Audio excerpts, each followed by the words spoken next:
Olá, vamos direto ao ponto hoje com uma história bem intrigante. Um sul-coreano, Young-hoon Kim. Ele foi aclamado por ter o QI mais alto do mundo e não é pouco, são 276 pontos. Um número impressionante, né? Exato. Mas o detalhe mais curioso é que ele diz que essa genialidade toda não vem da ciência, não. Vem da leitura da Bíblia. Uhum. Então, nossa análise hoje vai olhar para isso. As alegações sobre o Kim, esse QI que seria recorde e essa ligação forte dele com a fé cristã. Certo. E a gente tem fontes dos dois lados, né? Algumas que divulgam essa história dele, da fé, Sim. e outras que foram investigar mais a fundo e, contestam bastante essas afirmações. Exato. A ideia aqui é explorar os fatos que essas fontes trazem para a gente entender melhor essa controvérsia toda. Perfeito. Então, começando pela alegação principal, que vem das fontes que apoiam o Kim.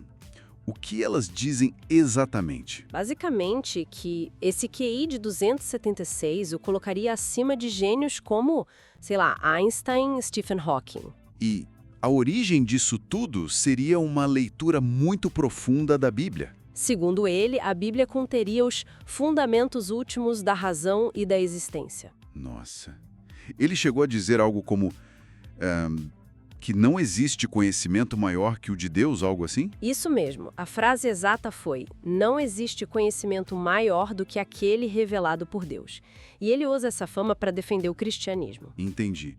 Incentivando as pessoas a buscar conhecimento na fé. E essa história circulou muito, né? Principalmente em meios cristãos. Com certeza. Foi vista quase como uma prova, sabe? De que fé e alta inteligência podem caminhar juntas.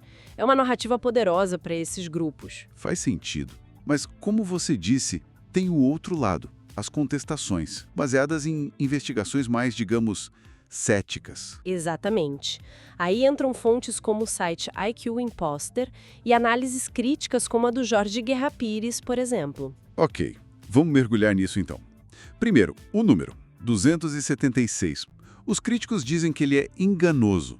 Por quê? Qual o problema com o número? Olha, o que os investigadores apontam é que esse 276 vem de uma escala de desvio padrão, o DP, que não é a mais comum. É a DP 24 da escala Cattell.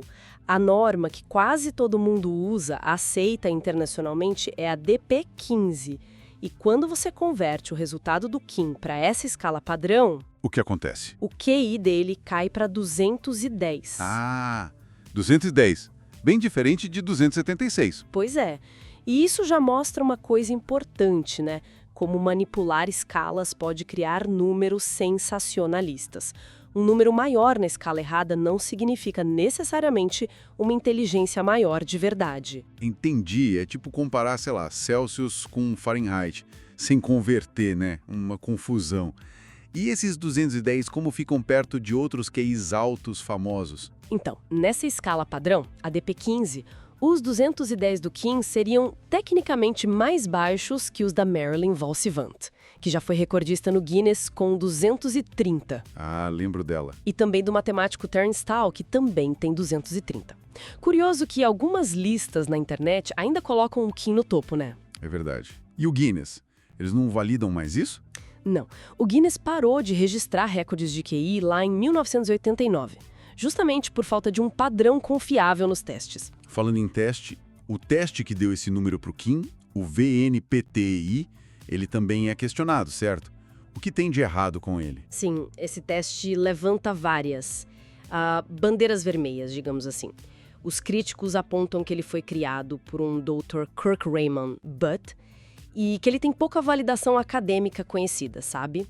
Além de ter sido aplicado numa amostra minúscula, só 32 pessoas. Espera aí, só 32 pessoas? Para validar um teste que supostamente medir o QI mais alto do mundo? Isso parece muito pouco.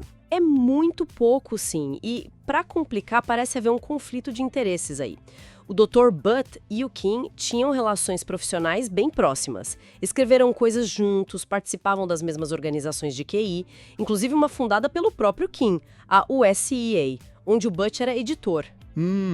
Isso soa complicado. Pois é.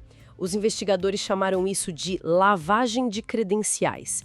Tipo, usar associações e títulos para parecer mais legítimo do que talvez seja. E as qualificações desse Dr. Bucht para criar um teste de QI? Ele é psicometrista, estatístico? Então, as fontes indicam que os doutorados dele são em teologia e religião comparada. Não parece ter formação específica em psicometria, que é a ciência por trás dos testes, né? Ou em estatística avançada.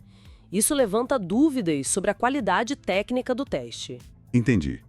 Além do teste e do examinador, o próprio Kim também recebe críticas. Sobre ele mesmo. Sim. Questionam como ele apresenta o histórico acadêmico dele. Ele usa o título de doutor, mas parece que tem só bacharelado em teologia. E tem relatos de gente da comunidade de alto QI, tipo da Mensa Coreia, dizendo que os resultados anteriores dele não eram nada de especial. E tem mais alguma coisa? Tipo realizações concretas? Esse é outro ponto que os céticos levantam.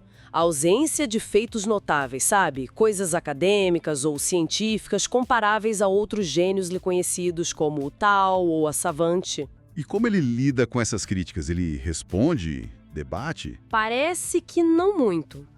Há relatos de que ele costuma bloquear críticos na internet, em vez de apresentar argumentos. E teve um desafio de memória na TV coreana em que a performance dele foi considerada fraca. E a promoção dessa história toda, como ele sustenta essa imagem? Os críticos apontam que ele usa organizações que ele mesmo fundou ou às quais está ligado para validar o título.